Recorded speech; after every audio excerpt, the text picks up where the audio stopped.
Muy bien, entramos en nuestro espacio de entrevista y por ello hemos invitado al docente universitario, por supuesto de muchos años además, Eduardo Paz, con quien vamos a hablar sobre la política. Así es, un viejo amigo además. Eduardo, bienvenido nuevamente a nuestro medio de comunicación. Omar, muchas gracias. Estar nuevamente aquí en el estudio de televisión universitaria para compartir siempre reflexiones sobre la dinámica permanente también que tenemos en nuestro país y en el mundo. A ver, yo quiero hablar contigo esta vez porque estamos dando una mirada ya desde hace tiempo a cómo se está comenzando a configurar el escenario político. Y nos llama nuestra atención la oposición. Porque resulta ser que si has comenzado a percibir, han comenzado a emerger como una suerte de propuestas, algunos partidos o iniciativas, etcétera. ¿Qué criterio te merece que ya en este contexto comiencen a salir esas tendencias, emerger esas tendencias? Claro, en términos temporales estamos prácticamente a 3 años de las últimas elecciones, sí, ¿no? Agosto del 2020, a 3 años, entonces ya en este periodo creo que se han producido muchos hechos importantes, ¿no? Pero hay algunos antecedentes, sobre todo para quienes pretenden ser una alternativa política desde la oposición, sobre todo más conservadora, más de derecha, pero una alternativa en el país, que es legítimo en un proceso democrático. Pero hay un trauma, hay un momento que le ha quitado toda legitimidad a estas orientaciones de oposición, y es el golpe de Estado de octubre-noviembre del 2019, porque es un momento en el cual, ¿no?, más allá de la coyuntura, la defensa de la democracia era siempre la prioridad. Entonces, ese momento creo que le ha quitado mucha fuerza a esa oposición, ¿no? Y que la primera tarea que tendría en este momento, después de la derrota electoral del 2020 y de una práctica ausencia efectiva de mostrar opciones alternativas en el país, está todavía navegando en aguas muy turbias, ¿no?, donde no se aclara el panorama de qué horizonte y qué perspectiva van a tener, diríamos, las naves de la oposición. Ahora, ¿tú crees que el contexto sociopolítico del país ya podría brindarnos la posibilidad de un proyecto político alterno al movimiento al socialismo? Y digo porque alguna vez lo había conversado contigo. El MAS tuvo todo un proyecto político que entendemos que lo ha ejecutado.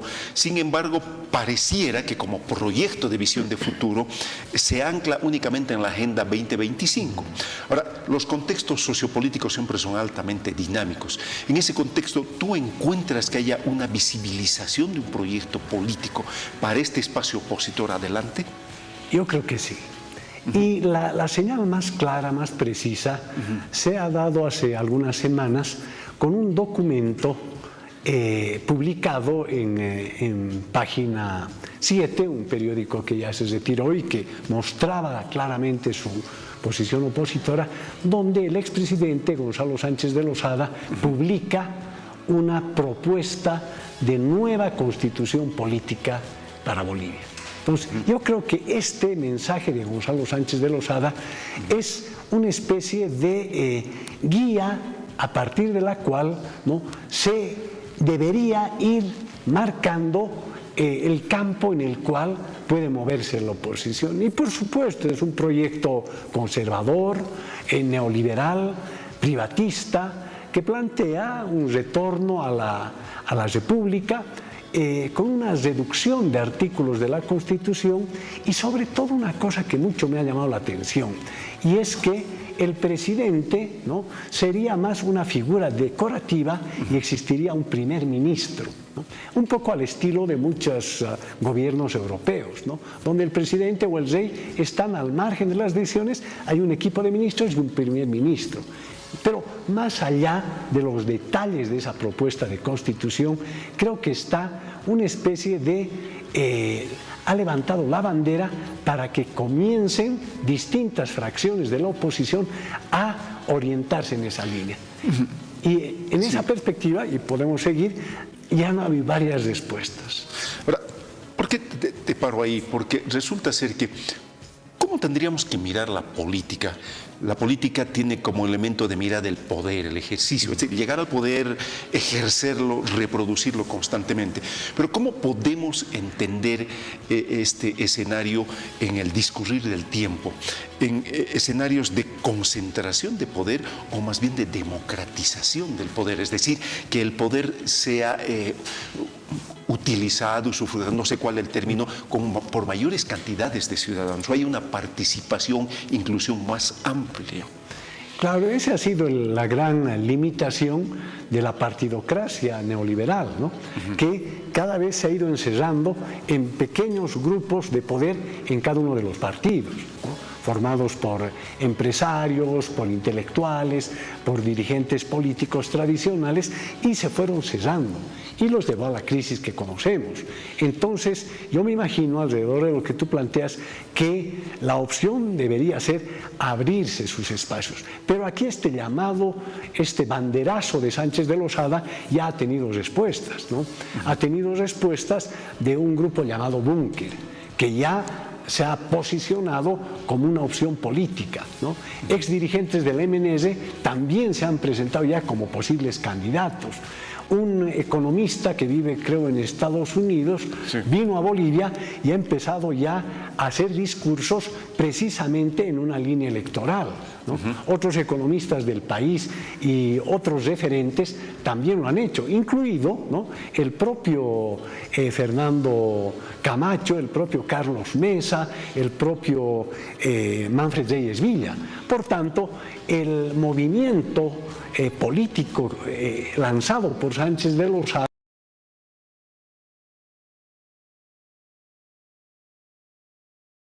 pues ahí tenemos el presidente del Comité Cívico de Santa Cruz, el señor Larach, que ha señalado tenemos que plantear una propuesta de unidad. O el CONADE también ha planteado llevar una propuesta de unidad. Pero aquí faltan dos elementos o tres. El primero, una propuesta, lo que tú decías al inicio, una propuesta política, que podría ser la de Sánchez de Lozada, ¿no? Un segundo tema, organización u organizaciones políticas, ¿no? Y tercero, liderazgos. Y ahí es donde todavía yo no encuentro claridad sobre por qué líneas va y por qué rumbos y por qué figuras se va a vislumbrar un proyecto de oposición. Ahora, la política, si bien habíamos dicho que es un espacio para el ejercicio del poder, etcétera, pero el poder tras de sí tiene muchos intereses y regularmente estos intereses suelen ir por aspectos económicos, regularmente. A partir de ello, esta diáspora de opciones que comienza a plantearse en la oposición, ¿crees que puedan cuajar en un proyecto político cuando los intereses probablemente no sean los mismos? Porque yo lo manejo como hipótesis. El MAS, pese a sus divergencias, en algún momento van a encontrar el cauce antes o posterior a la elección, porque parece ser que los intereses son los mismos. En esta otra contraparte, ¿tú crees que los intereses sean los mismos? Porque si vemos la historia del último tiempo, la oposición al MAS nunca ha podido cuajar un proyecto unido. Es mucho más difícil, ¿no? Es mucho más difícil. Lo que yo he planteado hasta ahora es, diríamos, la perspectiva teórica de por dónde podría enrumbarse. Ahora ya, el terreno práctico, los procesos efectivos de los liderazgos, de las organizaciones políticas, de los candidatos, ya nos muestra y empieza a moverse mucho más el terreno alrededor, entre otros aspectos, de lo que tú dices. Es decir, ¿qué intereses hay detrás jugando aquí? Y una primera observación ya nos señala que los grupos de poder económico, político y regional en Santa Cruz no van a ceder un mínimo de aquella su idea, ¿no?, de que Santa Cruz es el eje nacional, pero no solamente eso, sino que a partir de eso deben consolidarse estas élites y grupos de poder oligárquico de Santa Cruz, ¿no?, y que tienen como su principal postulado el federalismo, ¿no?, que es un problema para todo el país y que parece ser su bandera principal. Lo han mostrado ya en varios momentos en los últimos 2 años. Y en los distintos momentos, cuando querían posicionarse políticamente, han perdido, ¿no? Y han llegado a una situación extrema donde el propio comité cívico está en debilidad. Ahora hay un comité interinstitucional, ¿no? Por un lado. Por otro lado, el señor Carlos Mesa con Comunidad Ciudadana no acaba de despegar, ¿no? Es una especie de, y tú conoces muy bien, ¿no?, de esos atletas, ¿no?, que ya ha pasado el tiempo, ¿no?, ya no pueden ni alzar los pies y quieren correr, ¿no?, 200, 300, 400 metros, y a los 50 metros prácticamente están agotados. Entonces, eso es lo que pasa, y en este último caso no hay propuesta. Y finalmente, donde yo tengo mayor atención es en el alcalde de Cochabamba. Dos cosas que me llaman la atención. Primero, ¿tú crees que esa política tradicional de esta oposición, con sus viejos liderazgos, sus viejos esquemas políticos, sus viejas organizaciones, más bien no le sirve constantemente al proceso de reproducción del poder al MAS? Y que es improbable que la oposición pueda generar en tan poco tiempo un liderazgo. Bueno, puede haber un outsider de la noche a la mañana, puedes crear una organización, pero es muy complicado dado los plazos. Claro, en ese sentido, dentro de Comunidad Ciudadana, muchos, entre comillas, jóvenes parlamentarios han impugnado el liderazgo de Carlos Mesa, y me sorprendió mucho eso, ¿no? Y en el caso de Santa Cruz también hay muchos que han observado el liderazgo de Camacho. Entonces ahí ya uno prende las antenas, ¿no? En este caso, y te citaba a Manfred Reyes Villa, es un hombre que se mueve con mucho cuidado, ¿no? Y no ha actuado como para, ¿no?, mostrar, ¿no?, una figura que pueda perder, ¿no?, un respaldo. Yo creo que está jugando en esa perspectiva. Ahora está muy regionalizado, muy particularizado, ¿no? Y claro, sus contactos, es decir, qué intereses juega, están en Estados Unidos. Él tiene toda una red de relaciones de poder económico, político en Estados Unidos, que son los que lo empujan, lo auspician, y están ellos detrás de él, ¿no? En tema de proyectos políticos, no sé si compartes mi criterio en sentido de que el proyecto político cruceño, o de las élites, si te quieres llamar, no ha tenido la capacidad de impregnarse en el resto del país, salvo un poco en Potosí, un poco en Tarija, pero en general no ha tenido mucho éxito, no ha tenido esa capacidad para asumir una locomotora de un proyecto político fuerte. Claro, yo creo que en Santa Cruz es un polo económico y político muy importante en Bolivia, eso no hay ninguna duda, pero su élite concentrada, oligárquica, las logias, son extremadamente discriminadoras y excluyentes de la mayoría de la población. Creo que esa es su gran debilidad, ¿no? Porque si se generaría un proyecto nacional de dimensión boliviana, yo creo que sería diferente. Ahí, sin embargo, tendrías que estar presentes toda una burguesía chola en Santa Cruz, el comercio cruceño que es Colla, ¿no?, y la incorporación de los sectores populares. Pero esto no se ha visto, no se ha observado, porque en cada coyuntura se muestra siempre este cariz, esta faceta, la más reaccionaria, la más discriminadora de esta élite de Santa Cruz. Aunque en determinados momentos lanzan discursos, pero en las coyunturas específicas actúan a rajatabla. También hay que advertir en el caso de Santa Cruz que tiene una importante intelectualidad, que está empezando a reflexionar de una manera más amplia, pero todavía restringida en niveles muy cupulares, claro, muy limitados, ¿no?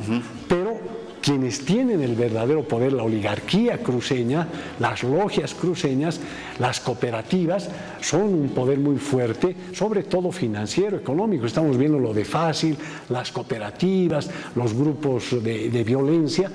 No han acabado de entender la lógica de la democracia. Se siguen moviendo como un poder local que tiene que concentrar, ¿no?, el poder económico y político a costa de los demás. Para finalizar, siempre hablamos de que el enfrentar un proceso electoral o procesos políticos implica tener proyecto, organización, liderazgo, financiamiento y otro conjunto de elementos que son pertenencias étnicas, temas generacionales, temas de género, temas regionales, etc. ¿Tú crees que a esta oposición le da tiempo para poder estructurar todo eso como una propuesta fuerte para la próxima elección? Vuelvo a repetir con lo que he ingresado. Lo que está haciendo Sánchez de Lozada, tirar los anzuelos, ¿no? Y están empezando algunos a picar el anzuelo.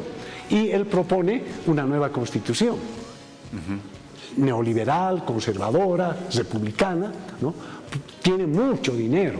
El dinero y la riqueza proveniente de Estados Unidos para impulsar un proceso de esos es supermillonario, porque están, ¿no?, las grandes redes de poder de Estados Unidos, no solamente del Partido Demócrata, el Republicano, las fundaciones, los cubanos de Miami, Sánchez Besaín está ahí muy metido, entonces están preparando ese terreno, pero lo que no tienen es la figura y un enraizamiento en la realidad boliviana.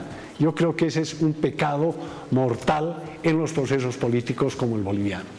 Gracias, Eduardo, por la gentileza que siempre nos dispensas al visitarnos, al compartir estas reflexiones. Son formas de mirar y la universidad creo que debe tener ese escenario de ir reflexionando sobre diferentes planos de cómo se mira la realidad sociopolítica.